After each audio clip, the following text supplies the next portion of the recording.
All right, let's talk about the one document that drops every year right before the union budget that is absolutely essential for understanding the Indian economy. For anyone studying for the UPSC exams, this is non-negotiable stuff. I am of course talking about the Economic Survey.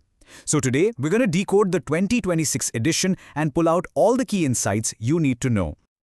So why do we call it the country's report card? Well, think about it.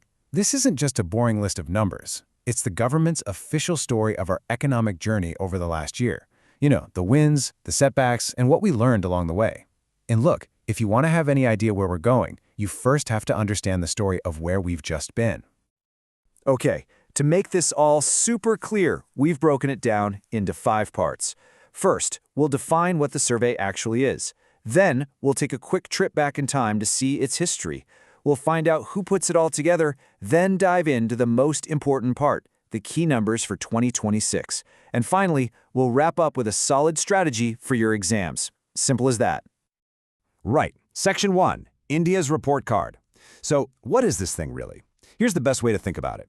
If the union budget is the government's plan for the year ahead, the economic survey is the diagnosis that comes before the plan. It's the official, deep dive look at the health of the economy, and it sets the stage for every big decision that's about to be made.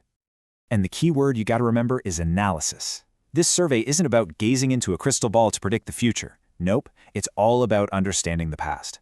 It digs deep into all the trends, the successes, and the challenges from the financial year that's just ending. This is the context, the why, behind all the policy decisions that follow.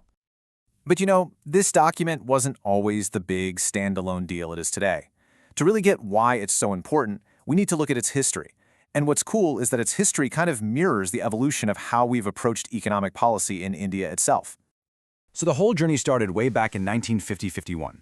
The very first survey was just presented as part of the union budget documents. Nothing special. But then by 1964, the government realized, hey, this analysis is actually super important. It deserves its own moment. So they separated it and started presenting it the day before the budget, giving it the spotlight it deserved. And that's the tradition we still follow today. Okay, so who are the masterminds behind this huge project? I mean, who is actually responsible for putting together this incredibly detailed diagnosis of a trillion-dollar economy? Well, the heavy lifting, the number crunching and data gathering is done by a dedicated team in the economic division of the finance ministry. But the big picture, the story that ties all that data together, that comes from one key person, the Chief Economic Advisor, or CEA. The CEA is basically the main author, the visionary who shapes the philosophy of the entire document. It's their analysis, their perspective that you read in every chapter. And the person guiding this massive effort right now is Dr. V. Anantha Nageswaran. And now, let's get to the part you've been waiting for. Section 4, the key numbers from the 2026 survey. Seriously, these are the facts and figures you'll be using in your prelims, your mains answers, and even your essays. So let's lock in. Every survey has a theme, and this year's is really smart. Sprint and marathon together. It's this powerful metaphor, right? It's about a dual strategy, hitting the gas for rapid short-term growth, that's the sprint, while also building up our economic strength for long-term stability, that's the marathon. It's all about winning today without messing up tomorrow. And here it is, the headline number everyone is talking about, a projected real GDP growth of 7.4%. Now, just to put that into perspective, in a world where a lot of big economies are slowing down, this would make India the fastest growing major economy for the 4th year in a row. That is a massive statement. Now, you might think, okay, high growth like that must come with crazy high inflation, right? But that's not what's happening. The survey highlights a remarkably low average inflation rate of just 1.7%. You see, this combo of high growth and low inflation is basically the dream scenario for any economy. It signals real stability and confidence. Now let's look at the banking sector, because there's another piece of great news here.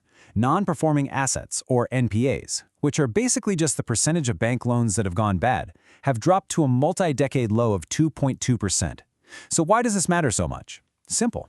When banks aren't buried under bad loans, they're healthier, they're more stable, and they're more willing to lend out money, which is literally the fuel for economic growth.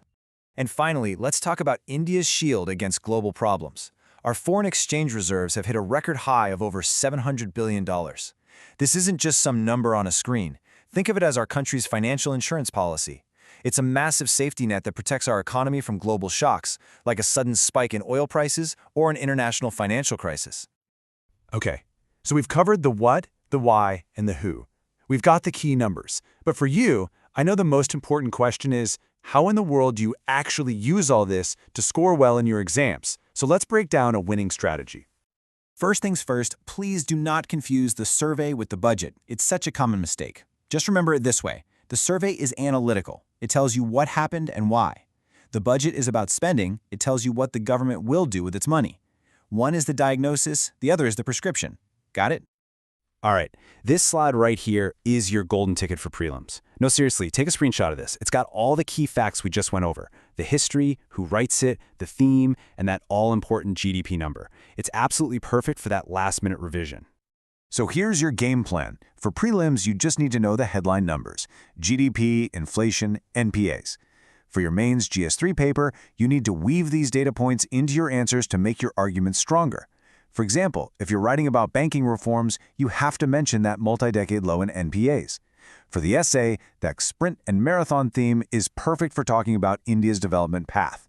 And hey, pay close attention to any new topics they bring up, like AI's impact on jobs. Those are often hints for future exam questions. And that really brings us to the big question, doesn't it? The survey says we need to be both a sprinter and a marathon runner. But in a world as unpredictable as ours, if you had to pick one, which is more critical for India right now? That explosive speed to grab every opportunity, or that slow, steady endurance to weather the storms that are sure to come? That's definitely something to think about. Thanks for joining me for this explainer.